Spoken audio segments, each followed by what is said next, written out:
And the BAFTA goes to Love Island. In 2018, ITV2 set new records when it received over 80,000 applications for its fourth series of the popular summer show, Love Island. Oh, here we go. I've got a text! The figure was more than double that of those applying for prestige universities like Oxford and Cambridge, which typically receive around 36,000 applications per year. With another batch of sexy singletons being lined up to take part in the upcoming series, the show continues to be a popular choice for those seeking stardom and fame. But how does it actually feel to be one of the lucky Love Islanders chosen to enter the villa? And what's life truly like for a contestant on one of Britain's most talked about reality TV shows?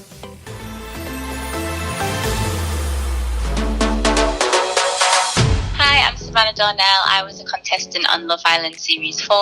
I never ever thought about going on a reality TV show, and I never thought about going on Love Island. But that year I was actually wanting to do something crazy and so out of my comfort zone. So I said, let's see where the journey takes me, and it happened to take me right down to the end where I was walking into the villa.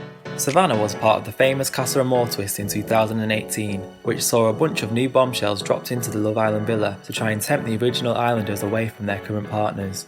I was told that I was going in at the beginning by the producers. They said I was probably going in around like the second bunch of girls after the originals. So they flew me out at the beginning to go on lockdown with the originals. And then I ended up not going in till Casa Amor. Well, I can reveal that we've sent the boys away on a little mini break to Casa Amor. They're going to spend the next few days getting to know 6 new girls. Are you joking? And then I had to wait like 4 weeks back at home watching this show, and I was like, I don't feel like I'm going on anymore. I don't feel like it's going to happen. But it did happen, and whatever happened for a reason, but it was just irritating the way they went around it.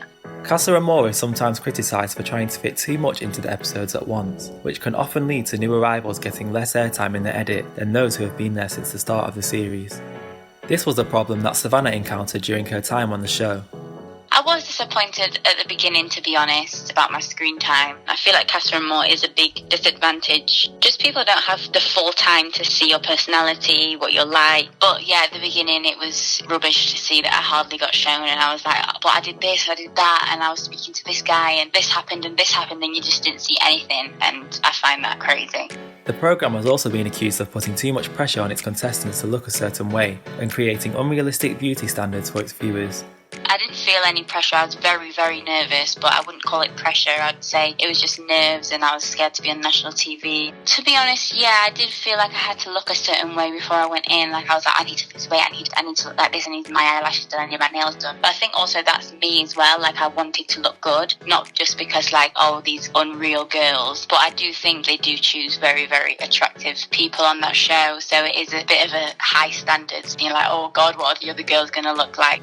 Love Island has been criticised for its aftercare system and how well its contestants are looked after once they have left the show.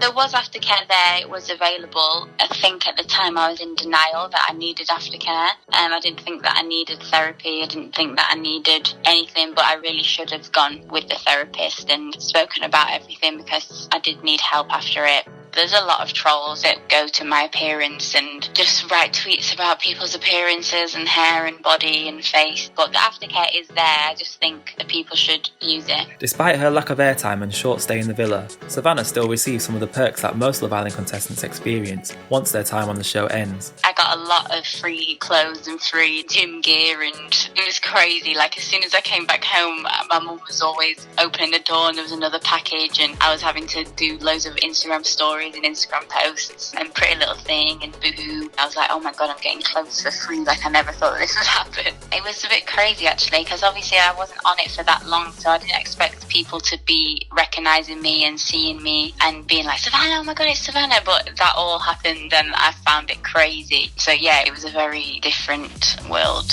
Savanna's unique experience is just one small glimpse into the Love Island lifestyle, and with the show's popularity showing no signs of slowing down, it seems the Love Island Fame Factory will be generating many more superstars for years to come.